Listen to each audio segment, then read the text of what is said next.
Assalamualaikum Sobat Juragan, kembali bersama saya Ramadan. Sore ini kita akan membahas ya mengenai 3 ciri konsentrat yang bagus. Nah, ini penting ya, kenapa? Karena kita sebagai peternak tentunya ingin hasil produksi dari ternak kita itu bagus, baik itu susunya, baik itu dagingnya, baik itu pertambahan bobotnya dan lain sebagainya. Nah, biasanya kita akan memberikan pakan yang terbaik karena kalau di dunia peternakan itu 80% dari biaya operasional itu berasal dari pakan. Jadi memang pakan itu menjadi biaya yang paling tinggi di antara biaya-biaya lainnya, baik tenaga kerja, listrik, obat-obatan dan sebagainya. Tapi pakan yang menjadi paling utama. Nah, salah satu pakan yang biasa kita gunakan yaitu adalah konsentrat. Kenapa? Karena kalau konsentrat itu kita menambah gizinya.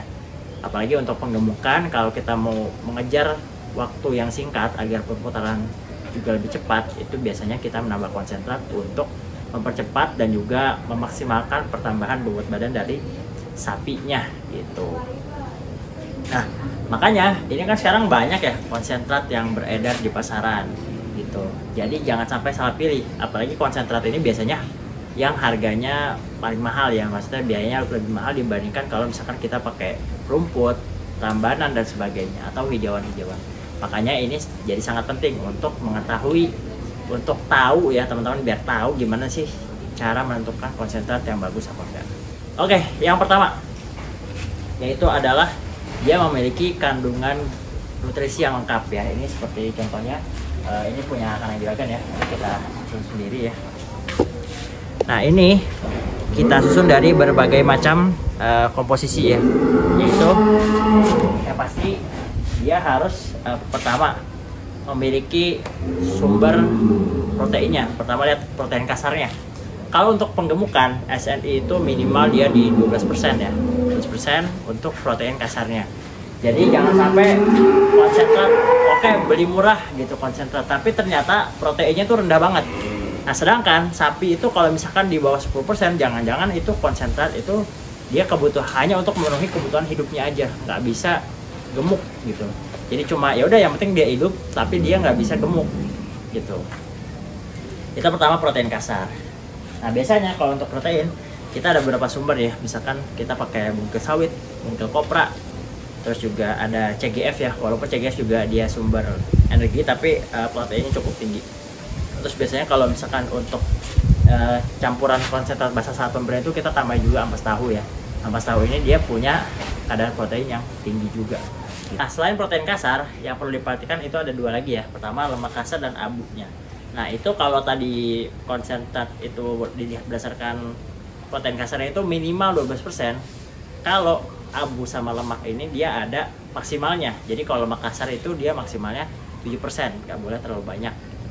Yang kedua, kalau abunya itu maksimal di 14%, karena abu itu berarti kotoran-kotoran yang nggak masuk ke dalam, yang nggak ada nutrisinya gitu ya, maksudnya bercampur gitu. Jadi jangan sampai terlalu banyak abunya, nanti nggak ada nutrisinya buat ternak kita atau sangat minim nutrisinya begitu.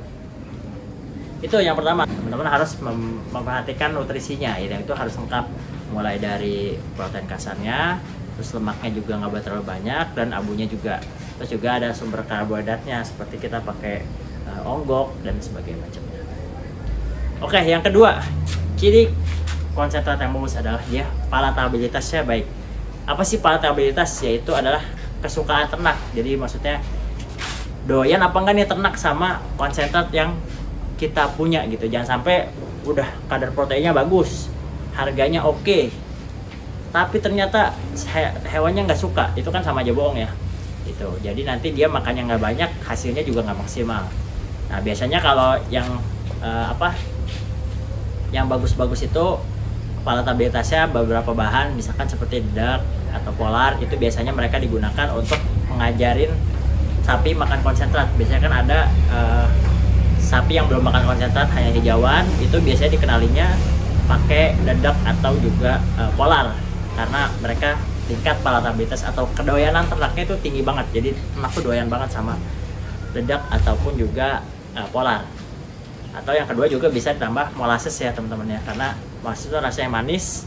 Nah itu sama, ternak juga sama ya, kayak kita suka yang manis-manis juga gitu. Nah seperti itu, makanya nanti dites aja teman-teman. Kalau beli konsentrat, apalagi yang harganya murah tuh harus dicurigai, jangan sampai udah harganya murah nutrisinya belum tentu bagus, atau misalkan harganya murah nutrisinya bagus tapi ternyata pakai bahan-bahan yang kurang disukai sama ternak. Makanya nanti dicoba dulu kalau beli konsentrat, ternaknya cepat nggak adaptasinya. Jangan hanya satu, beberapa ternak gitu, karena kan setiap sapi atau kambing itu punya tingkat adaptasi yang beda-beda juga. Yang ketiga yaitu adalah semuanya dari bahan nabati. Nah ini penting. Kenapa? Karena jangan sampai konsentrat kita murah dengan kadar protein yang tinggi itu ada protein hewaninya gitu. Karena kalau protein hewani itu kan memang harganya secara harga per kilonya itu lebih murah dengan protein yang lebih tinggi gitu. Makanya biasanya ada beberapa produsen konsentrat yang menambahkan protein hewani gitu. Kalau dari Kementerian Pertanian itu sudah melarang ya untuk penggunaan tepung tulang dan darah ya untuk hewan ruminansia, karena ini bisa jadi nanti kalau kebanyakan itu bisa jadi sapi gila ya. Jadi ada kemungkinan jadi sapi gila gitu kalau misalkan ada protein hewaninya, karena ruminansia sendiri itu adalah dia herbivora bukan karnivora gitu. Makanya sebisa mungkin diperhatikan bahwa semua bahan yang tersusun untuk konsentrat ini itu adalah dari nabati. Nah silahkan ditanyakan ke produsen konsentratnya gitu untuk komposisinya ya. Oke, segitu aja Sobat Juragan mengenai 3 ciri konsentrat yang punya kualitas baik. Nah kalau teman-teman mau belajar cara menyusun ransum pakan yang baik itu konsentrat dan juga cara penyimpanannya, nutrisi dasar sapi potong juga pengen tahu. Nah bisa ikut kelas Juragan ya, silahkan klik link di bawah ini atau hubungi WA admin Kandang Juragan. Nah itu atau bisa linknya itu bit.ly kelas Juragan 1 kecil semua hurufnya. Nah itu kita bakal belajar sama Pak Mahmudi mengenai beberapa hal tadi ya. Pertama nutrisi dasar sapi potong, kemudian yang kedua cara penyimpanan gimana yang baik untuk sapi untuk pakannya biar tahan lama. Yang ketiga itu juga kita bakal belajar mengenai cara menyusun ransum pakan yang bagus untuk penggemukan. Dan yang keempat yaitu adalah cara menyusun pakan yang efisien, yang murah ya, itu biar untungnya banyak gitu. Nah beliau ini sudah pengalaman selama 26 tahun di bidang penggemukan sapi dan juga pakan. Oke, jangan sampai kehabisan. Kelasnya akan diadakan tanggal 10 September 2023 yaitu hari Minggu. Oke, sekian aja video kali ini. Terima kasih Sobat Juragan sudah menonton sampai selesai.